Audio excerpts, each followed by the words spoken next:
Halo, perkenalkan, saya Joses Felix, mahasiswa FKM UI, dan selamat datang di video saya yang berjudul Aku Bersama Para Aktor Kesehatan.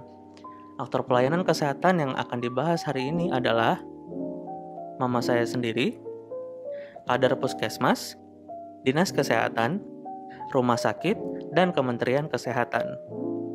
Sebelumnya, kita perlu tahu kesehatan masyarakat itu apa. Menurut Winslow, kesehatan masyarakat merupakan ilmu dan seni mencegah penyakit, memperpanjang hidup, meningkatkan kesehatan fisik dan mental, dan efisiensi melalui usaha masyarakat yang terorganisir untuk meningkatkan sanitasi lingkungan, kontrol infeksi di masyarakat, pendidikan individu tentang kebersihan perorangan, pengorganisasian pelayanan medis dan perawatan untuk diagnosa dini, pencegahan penyakit, dan pengembangan aspek sosial yang akan mendukung agar setiap orang di masyarakat mempunyai standar kehidupan yang kuat untuk menjaga kesehatannya. Kesehatan masyarakat adalah melakukan assessment, policy development, dan assurance dalam meningkatkan derajat kesehatan di tingkat populasi. Bagaimana dengan aktor pelayanan kesehatan? Yuk kita kenalan dulu.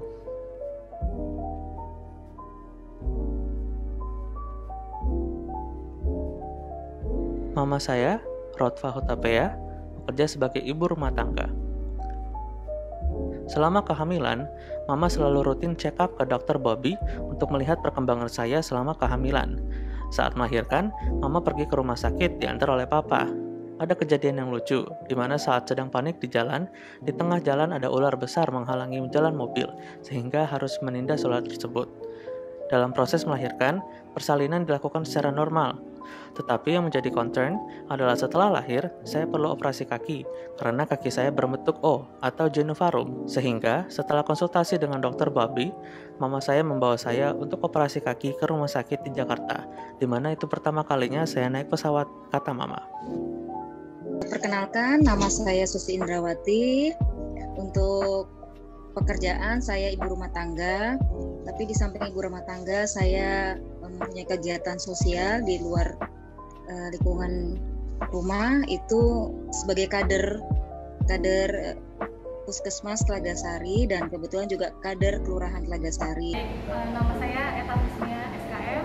Saya bekerja sebagai petugas promosi kesehatan di PTD Puskesmas Telagasari.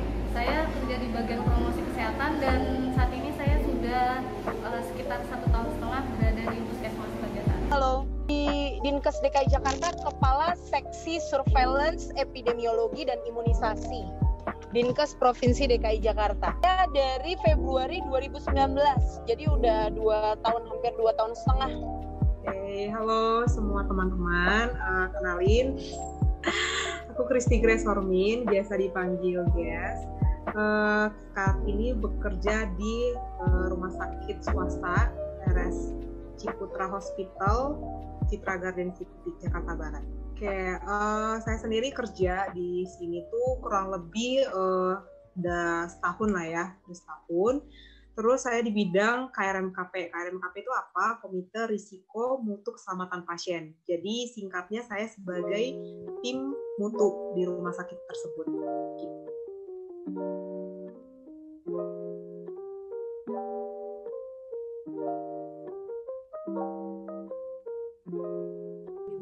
Ya, kurang lebih 11 tahun. Saya jadi kader untuk mewakili RT, lingkungan RT kami. Apabila ada kegiatan di lingkungan Puskesmas Telagasari maupun di Kelurahan Telagasari. Tantangannya luar biasa ya Mbak ya. Untuk kegiatan selama pandemi ini, kami untuk di lingkungan kami tetap melaksanakan khususnya untuk penimbangan balita ya, bayi balita yang memang untuk penimbangan ini tetap dan wajib kami lakukan dengan cara melakukannya prokes Mbak. Jadi kami walaupun kami tidak membuka posyandu, kami inisiatif bagaimana caranya agar kegiatan posyandu itu yang berhubungan dengan bayi balita ini tetap berjalan. Dan apabila di rumah dari orang tua yang mempunyai balita itu tidak punya timbangan, kami selaku kader RT mendatangi rumah para orang tua yang mempunyai bayi balita. Untuk pekerjaannya sendiri, kami melakukan intervensi kepada masyarakat, baik berupa penyuluhan, kemudian kemudian melakukan edukasi dan KIE kepada masyarakat, baik di dalam gedung maupun di luar gedung. Tantangannya karena dilakukan pembatasan kegiatan pada masyarakat, otomatis sosialisasi tatap langsung atau tatap muka dengan masyarakat itu otomatis tidak bisa terlaksana dengan baik. Jadi tantangannya salah satu itu. Jadi mau tidak mau kita harus melaksanakan sosialisasi melalui virtual kepada masyarakat.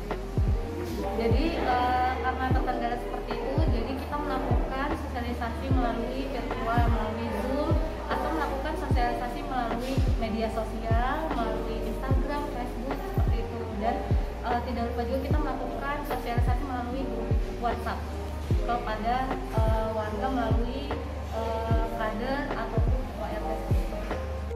Saya sebagai tim teknis, jadi pengawas kalau bahasa jabatannya. Jadi orang yang paling harus tahu tentang surveillance penyakit menular wabah, imunisasi, dan juga haji, program kesehatan haji. Ya tentunya kita banyak belajar ya, terutama saya kan surveillance itu harus bertindak cepat tapi cermat. Artinya jangan terburu-buru gitu. Dan memang banyak hal-hal, keputusan-keputusan, aksi-aksi yang harus cepat dilakukan gitu. Nah, terkait dengan ini tentunya kita berkolaborasi dengan banyak orang yang kita nggak tahu, ada kadang-kadang yang memang dia mudah untuk agak lama menyerapnya, jadi harus sabar. Kalau ditanya ngapain aja, mungkin aku generalisasikan aja ya. Jadi kalau di mutu itu kan kita namanya mutu gitu, judulnya aja udah mutu. Jadi sebenarnya secara umum kita bagaimana berusaha untuk mempertahankan dan meningkatkan mutu pelayanan yang ada di rumah sakit itu sendiri. Jadi kayak di kitanya tidak bisa terlalu memaksakan juga gitu.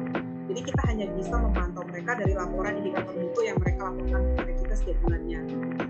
Kemudian kalau masa pandemi juga mungkin di kita tantangannya adalah melakukan sosialisasi kali ya.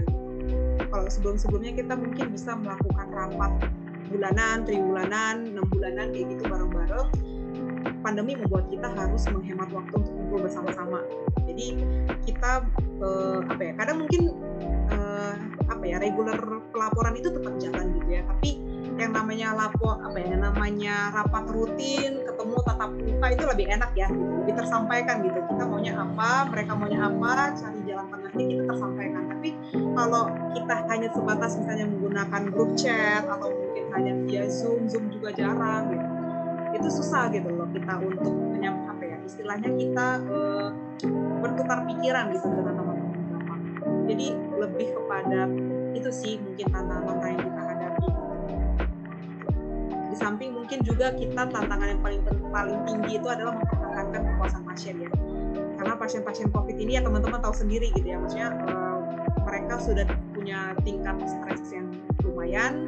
Kita juga tenaga di lapangan juga punya tingkat stres juga gitu. Belum lagi keluarga pasien yang menuntut juga gitu. Jadi kayak kita pun jujur sebenarnya setelah pandemi ini kita punya tantangan tersendiri lah gitu bagaimana untuk meningkatkan kepuasan ini gitu. Karena ya namanya orang sakit gak pernah puas gitu ya. Gak pernah puas. Jadi kayak kita kasih makan yang gimana, kenapa sih makanannya diginiin gitu. Padahal maksud kita itu supaya mereka tidak makanan mereka itu supaya tidak menjadi sumber infeksius gitu buat teman-teman pantry nantinya gitu. Tapi mereka menuntut. Nah, jadi kayak istilahnya kayak si malakama lah gitu untuk meningkatkan kepuasan mereka. Tapi ya kita sebisa mungkin untuk mengatasi tantangan-tantangan tersebut sih.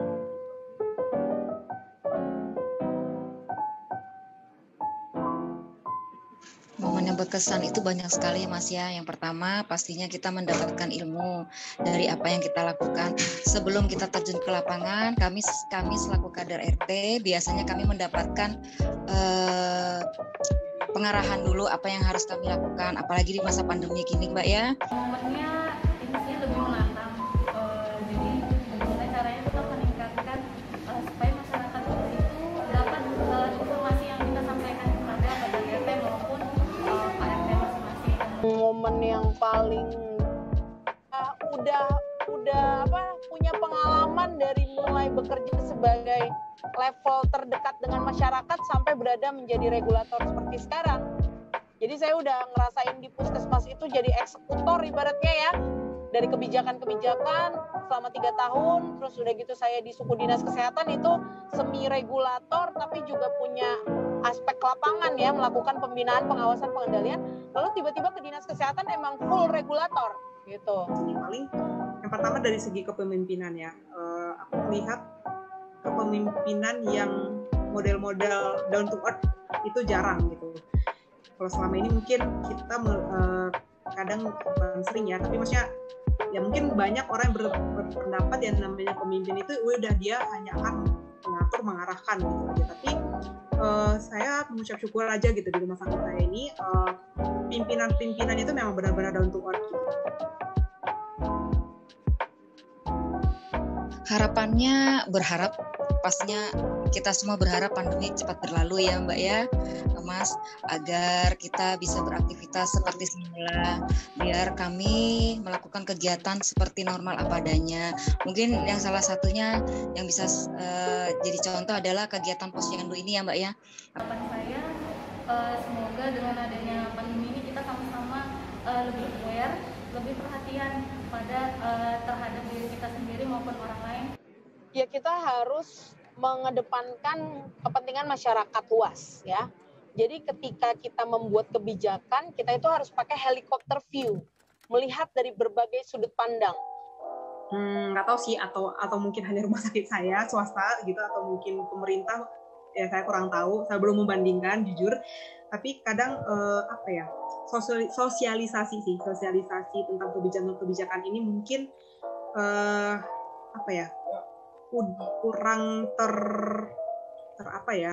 kurang terevaluasi sih menurut saya gitu. Jadi kayak memang itu jadi tantangan buat kita sih, tetap juga untuk kita tetap update terus. Tapi satu sisi juga cobalah pemerintah juga melihat gimana situasi pelayanan kesehatan di lapangan gimana gitu. Pesannya hanya beberapa ya yang biasa dilakukan, dan ini pun pesan ini juga menjadi pesan yang selalu dilakukan oleh Puskesmas Telagasari, yaitu kita selalu melakukan yang biasa disebut dengan 5M, yaitu menggunakan masker, menjaga jarak, menjauhi kerumunan, mencuci tangan, dan ya keluar rumah bila seperlunya saja. Pesannya sendiri pada masyarakat harap patuhi protokol kesehatan, pakai masker, jaga jarak, cuci tangan, jaga diri sendiri. Dengan menjaga diri sendiri maka kita bisa menjaga masyarakat secara luas. Kita semua pasti kaget dengan adanya COVID ini. Kita semua jenuh. Yang kita tahu adalah do the best as we can. Lakukan yang terbaik yang kita bisa. Gitu. Yang paling penting sih menurut saya sih protokol kesehatan ya. Lebih bijak aja masyarakat menanggapi isu-isu yang ada di sekitar tentang COVID ini sendiri. Dan ya udah itu aja sih, jaga kesehatan, tetap jalankan protokol kesehatan, baca sumber yang terpercaya. Refleksi belajar dari tugas ini adalah aktor pelayanan kesehatan bukan hanya di fasilitas pelayanan kesehatan saja, tetapi mulai dari yang terdekat dalam lingkungan keluarga, yaitu mama saya sendiri. Aktor pelayanan kesehatan primer dan sekunder terdapat di puskesmas, rumah sakit, dinas kesehatan, dan Kementerian Kesehatan. Walau berbeda tingkatan, tetapi peran aktor pelayanan kesehatan saling berhubungan satu sama lainnya. Saya sebagai mahasiswa perlu menyadari dari pesan seluruh aktor pelayanan kesehatan yang telah saya wawancarai, mereka meminta dengan sangat untuk masyarakat tetap bersabar dan melakukan protokol kesehatan. Aku bangga bersama para aktor pelayanan kesehatan. Terima kasih.